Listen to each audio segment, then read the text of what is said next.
નર્મદા ડેમમાં ઉપરવાસમાંથી પાણીની આવકમાં ઘટાડો નોંધાયો। જો કે ડેમનું રૂલ લેવલ જાળવવા માટે જ આવકમાં કોઈ ઘટાડો કરવામાં નથી આવ્યો। હાલમાં ડેમની સપાટી 132.57 મીટર છે, એટલે કે 24 કલાકમાં 1 મીટરનો ઘટાડો જોવા મળ્યો છે। ડેમમાં પાણીનો સંગ્રહ એ 79.89% છે, જેમાં 4%નો ઘટાડો જોવા મળ્યો છે। ડેમમાં પાણીની આવક 1,72,302 ક્યુસેક થઈ રહી છે। નર્મદા ડેમમાં ઉપરવાસમાંથી આવતા પાણીની આવકમાં ધરખમ ઘટાડો જોવા મળ્યો છે। ગઈકાલે પાણીની આવક 4.50 લાખ ક્યુસેક હતી, તે ઘટીને 1,72,000 ક્યુસેક થઈ ગઈ છે। જો કે આવક ઘટી છે, પણ નદીમાં પાણીની જે જાવક છે તે 3,95,891 ક્યુસેક છોડવામાં આવી રહ્યો છે। હાલ નર્મદા ડેમના 15 દરવાજા ખોલીને નદીમાં પાણી છોડવામાં આવી રહ્યું છે, જેના કારણે નીચાણવાળા વિસ્તારોમાં એલર્ટ આપવામાં આવ્યું છે। જેને લઈને વધુ વિગત સાથે આપણી સાથે સંવાદદાતા દીપક જોડાઈ ગયા છે। દીપક, હાલ જે પાણીની જાવક ડેમમાંથી કરવામાં આવી રહી છે, કયા કયા વિસ્તારો છે કે જ્યાં એલર્ટ અપાયું? બિલકુલ, ખાસ વાત કરીએ તો હાલ ભરૂચ માટે એક સારા સમાચાર કહી શકાય, કારણ કે જે નર્મદા ડેમની સપાટી છે એ સપાટી સ્થિર છે, પરંતુ ઉપરથી મધ્યપ્રદેશમાં જે આવક થઈ રહી છે જેનો ઘટાડો નોંધાઈ રહ્યો છે। હાલ કહી શકાય કે જે ડેમના હાલત છે 1,72,000 ગઈકાલે 4 લાખ જેટલી હતી, પરંતુ હાલ ઉપરવાસમાંથી જે પાણીની આવક લઈને જે ઓછી થઈ ગઈ, જેને નર્મદા ડેમની સપાટી સ્થિર છે। કહી શકાય કે જે નર્મદા નદી બે કાંઠે વહી રહી છે, જેમાં સીધા અસર ભરૂચને કરી શકે છે, કારણ કે ભરૂચમાં વોર્નિંગ લેવલ પર આવી ગયું છે। માત્ર 2 ફૂટ જ જે પાણી જે છે એ સપાટી પર છે। ત્યારે હાલ નર્મદા, ભરૂચ અને વડોદરાના 27 જેટલા ગામોને એલર્ટ કરી દેવામાં આવ્યા છે। જી આભાર માહિતી આપવા બદલ।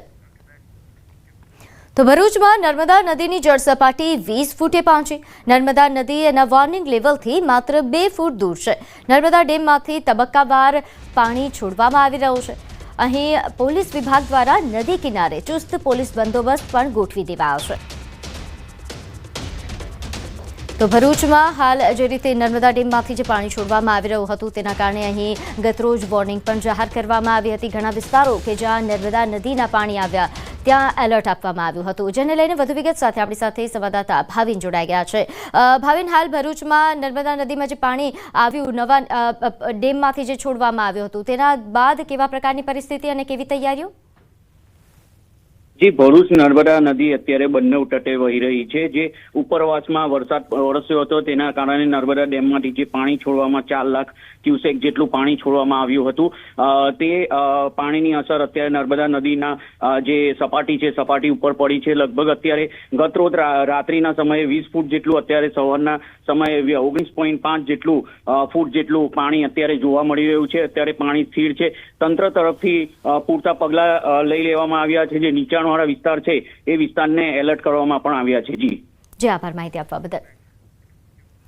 ઉત્તર પ્રદેશના ફતેહપુર જિલ્લામાં યમુના નદીએ વિકરાળ સ્વરૂપ ધારણ કર્યું છે।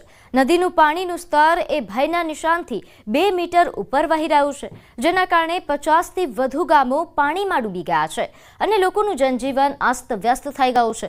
પલટુ પૂર્વા, કોરાકનક, ઉરૌલી, દારોલી, ઓરા, નિસ્ફી તેમજ અધવલ, લાલૌલી, મહના અને કોંડાર તેમજ ધનુહાન ડેરા સહિત લગભગ 50 ગામોમાં યમુનાનું પાણી પ્રવેશી ગયું છે। ખેતરોથી લઈને ઘરો સુધી દરેક જગ્યાએ પાણી છે। લોકો પોતાના સામાન અને ઢોરને સુરક્ષિત સ્થળોએ લઈ જઈ રહ્યા છે। વહીવટીતંત્રએ લાલૌલી ઇન્ટર કોલેજને રાહત શિબિરમાં રૂપાંતરિત કરી દીધી છે। અહીં લોકો માટે ખોરાક, પીવાનું પાણી, રાશન સામગ્રી અને લાઇટિંગની વ્યવસ્થા કરવામાં આવી છે। દરેક ગામમાં જાહેરાત કરીને લોકોને સુરક્ષિત સ્થળોએ જવાની અપીલ પણ કરવામાં આવી રહી છે। ઉત્તરાખંડના શ્યાનચટ્ટીમાં યમુના નદી સતત ખતરાના નિશાનથી ઉપર વહી રહી છે। શનિવારે સવારે 6 વાગ્યા સુધી પણ યમુનાનું પાણીનું સ્તર ઘટ્યું નથી, જેના કારણે સ્થાનિક લોકોમાં ભયનો માહોલ છે। યમુનાના પાણીના સ્તરમાં વધારો થવાના કારણે યમુનાનું પાણી એ શ્યાનચટ્ટીમાં હોટલો અને ઘરોમાં ઘૂસી ગયું। સ્થાનિક હોટેલ માલિકોનું કહેવું છે કે તેમને મધ્યરાત્રિએ લોકોને જગાડીને સુરક્ષિત સ્થળોએ મોકલવા પડ્યા। ઉત્તર પ્રદેશના કાશીમાં ગંગાએ ચેતવણી બિંદુ પાર કરી દીધું છે। ખતરાના નિશાનની નજીક પહોંચી છે। દ્રશ્યોમાં જોઈ શકાય છે કે બધા ઘાટ પાણીમાં ડૂબી ગયા છે। નમો ઘાટ પર નમસ્કાર શિલ્પ લગભગ ડૂબી ગયું છે। મણિકર્ણિકા ઘાટ પર છત પર અહીં અગ્નિ સંસ્કાર થઈ રહ્યા છે। પાણીનું સ્તર પ્રતિ કલાક 2.5 સેન્ટીમીટરના દરે વધી રહ્યું છે. કાશીની શેરીઓમાં હોડીઓ દોડવા લાગી છે. દરિયાકાંઠાના વિસ્તારોની શેરીઓમાં હોડીઓ દોડવા લાગી તો બીજી તરફ ગંગાની ગતિ સતત વધી રહી છે. ગંગામાં આવેલા પૂરના કારણે વરુણ કિનારે રહેતા લોકો પણ પોતાના ઘર છોડીને રાહત શિબિરોમાં રહેવા મજબૂર બન્યા છે.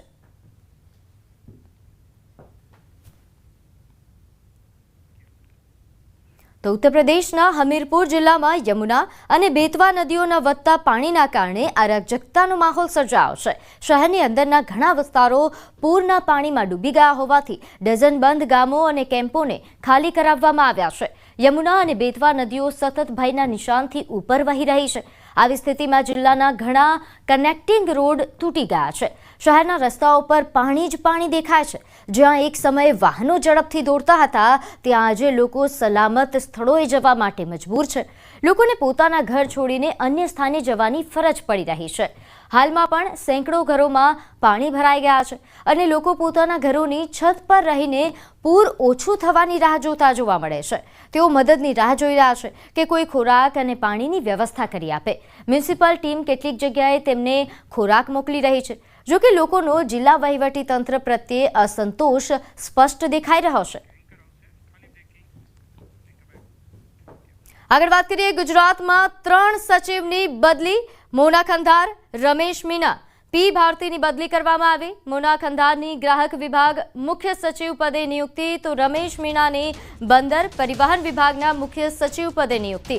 આ ઉપરાંત પોનુ ગુમતાલ્લા ભારતીની વિજ્ઞાન અને ટેકનોલોજી વિભાગના સચિવ પદે નિયુક્તિ.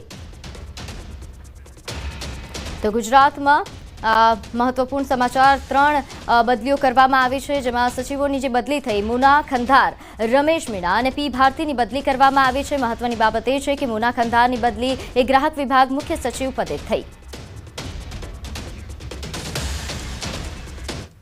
હવે વાત મહેસાણાની. અહીંથી મહેસાણા અર્બન કોઓપરેટિવ બેંક લિમિટેડની ચૂંટણી માટે વહેલી સવારથી મતદાન શરૂ થઈ ગયું છે. 3 પેનલના કુલ 24 સહિત 26 ઉમેદવારો વચ્ચે ચૂંટણી જંગ છે. 1,06,162 સભાસદો 8 ડિરેક્ટરોની ચૂંટણીમાં મતદાન કરશે. કુલ 57 મતદાન કેન્દ્રો પર મતદાન શરૂ થયું. તો અર્બન બેંકની ચૂંટણીમાં વિકાસ અને વિશ્વાસ પેનલ વચ્ચે સીધો જંગ છે. જેને લઈને વધુ વિગત સાથે આપણી સાથે સંવાદદાતા કેતન જોડાઈ ગયા છે. કેતન, સવારથી મતદાન શરૂ થયું છે.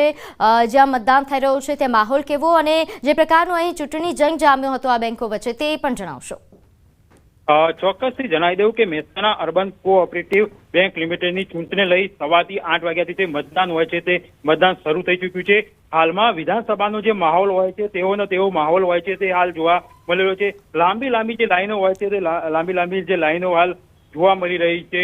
ખાસ વાત કરીએ તો આ જે 8 ડિરેક્ટરો માટે 26 જેટલા ઉમેદવારો મેદાનમાં હતા, જેમના દ્વારા 3 પેનલ બનાવવામાં આવી, પરંતુ હાલમાં 2 પેનલ વચ્ચે સીધો જંગ હોય છે તે જોવા મળી રહ્યો છે. 1,06,162 સભાસદો 8 ડિરેક્ટરોની ચૂંટણીમાં મતદાન કરશે. અર્બન બેંકની ચૂંટણીમાં વિકાસ અને વિશ્વાસ પેનલ વચ્ચે હાલમાં સીધો જંગ જોવા મળી રહ્યો છે. આ ચૂંટણી પ્રચાર વચ્ચે અનેક આક્ષેપ કરવામાં આવ્યા હતા. ત્યારે જોવાનું રહ્યું કે આ જે કળશ હોય છે કોના પર ઢોળવામાં આવે છે, મતદારો કોનો સાથ આપે છે. કાલ સવારે વાત હોય છે મતગણતરી કરવામાં આવશે અને ત્યારબાદ જે રિઝલ્ટ